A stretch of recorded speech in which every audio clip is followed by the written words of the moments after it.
રાજ્યમાં સ્વાઇન ફ્લૂનો હાહાકાર યથાવત છે। સ્વાઇન ફ્લૂએ ગુરુવારે વધુ 9 દર્દીઓનો ભોગ લીધો છે।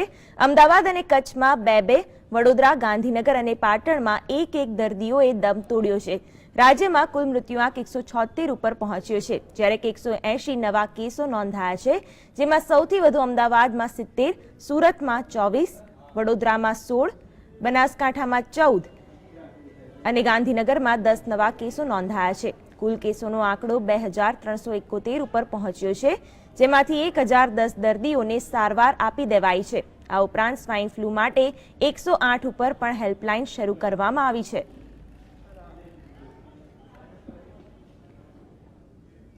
રાજ્યમાં વધી રહેલા સ્વાઇન ફ્લૂના સંકટ વચ્ચે ગુજરાત હાઈકોર્ટે રાજ્ય સરકારને ફટકાર લગાવી છે। હાઈકોર્ટે સ્વાઇન ફ્લૂને મહામારી જાહેર કરવાનું સૂચન કર્યું છે। આ સાથે જ સ્વાઇન ફ્લૂની પરિસ્થિતિ પર ચીફ સેક્રેટરીને મોનિટરિંગ રાખવાનો પણ આદેશ આપ્યો છે। હાઈકોર્ટે સ્વાઇન ફ્લૂને નાથવામાં આરોગ્ય તંત્રએ લીધેલા પગલાં પૂરતા ન હોવાનું જણાવી નારાજગી પણ વ્યક્ત કરી હતી। સાથે જ હાઈકોર્ટે ખાનગી હોસ્પિટલોને ફટકાર લગાવી હતી। અદાલતે કહ્યું કે સ્વાઇન ફ્લૂના દર્દીની સારવાર ખાનગી હોસ્પિટલે મફતમાં કરવી પડશે। હાઈકોર્ટમાં દાખલ કરવામાં આવેલી જાહેર હિતની અરજીમાં દાવો કરવામાં આવ્યો છે કે ખાનગી હોસ્પિટલો સ્વાઇન ફ્લૂની સારવાર પર લૂંટ ચલાવે છે, જેના કારણે દર્દીને સરકારી હોસ્પિટલોમાં સારવાર કરાવવા મજબૂરી બની જાય છે અને સરકારી હોસ્પિટલોમાં સુવિધાઓનો અભાવ હોય છે। અરજદારે દાવો કર્યો છે કે આ કારણે મૃતકની સંખ્યા વધતી જાય છે। સુનાવણી બાદ હાઈકોર્ટે ખાનગી હોસ્પિટલોને આદેશ આપ્યો છે કે દરેક દર્દીને દવા અને સારવાર મફત આપવામાં આવે।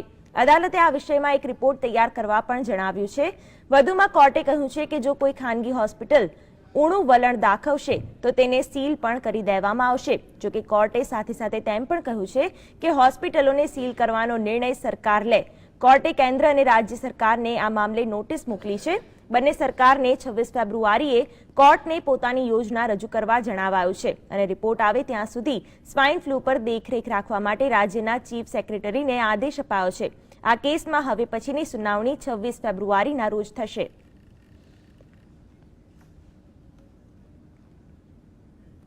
તો હાઈકોર્ટની ટકોર અને કેન્દ્ર સરકારની વધતી જતી ચિંતાના કારણે રાજ્ય સરકાર હવે મોડે પણ સ્વાઇન ફ્લૂના મુદ્દે રોગચાળો જાહેર કરે તેવી પરિસ્થિતિનું નિર્માણ થયું છે અને આ મુદ્દે પુનઃ વિચારણા કરવા સરકાર મજબૂર બની હોય તેમ લાગી રહ્યું છે। આ તરફ સ્વાઇન ફ્લૂ અંગે માર્ગદર્શન આપવા 108 હેલ્પલાઇન પણ ચાલુ કરવી પડી છે।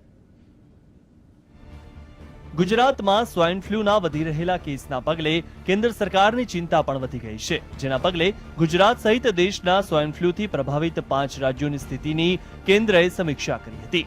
કેન્દ્રીય કેબિનેટ સચિવે આ રાજ્યોમાં સ્વાઇન ફ્લૂની સ્થિતિનો રિવ્યુ કર્યો હતો। ગુજરાતમાંથી પણ વિડીયો કોન્ફરન્સિંગના માધ્યમથી સ્વાઇન ફ્લૂના કેસો અને તે અંગે સારવાર અને નિદાન સહિતની રાજ્ય સરકાર દ્વારા કરવામાં આવેલી વ્યવસ્થા અંગે માહિતી મેળવી હતી। રાજ્યના આરોગ્ય પ્રધાન નીતિનભાઈ પટેલ, આરોગ્ય સચિવ તેમજ આરોગ્ય કમિશનર સહિતના અધિકારીઓ ઉપસ્થિત રહ્યા હતા।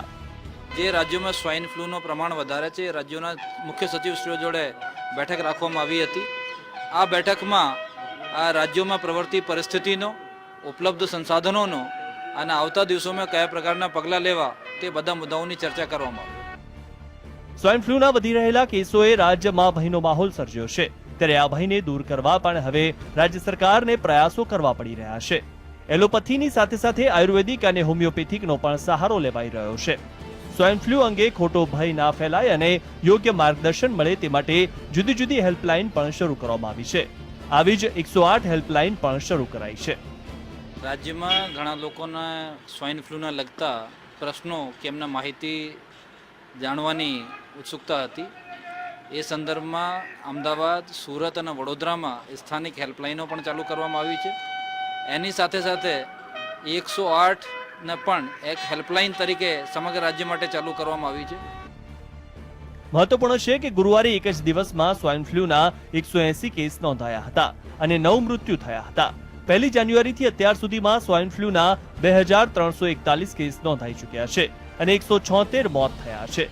રાજ્યમાં એક તરફ સ્વાઇન ફ્લૂનો કહેર વધતો જ જાય છે, ત્યારે બીજી તરફ રાજ્ય સરકાર દ્વારા તેને રોગચાળો જાહેર કરાતો નથી। સ્વાઇન ફ્લૂનો મુદ્દો હાઈકોર્ટમાં પણ પહોંચ્યો છે, ત્યારે સ્થિતિની ગંભીરતાને જોતા રાજ્ય સરકારે રોગચાળો જાહેર કરવો પડે તેવા સંજોગો નિર્માણ થયા છે। જોકે છેવટ સુધી આ મામલે સરકારે પોતાનું મન કળવા દીધું નહોતું। કેમેરામેન મનીષ પુરોહિત સાથે કલ્પેશ રાવલ, GSTV, ગાંધીનગર.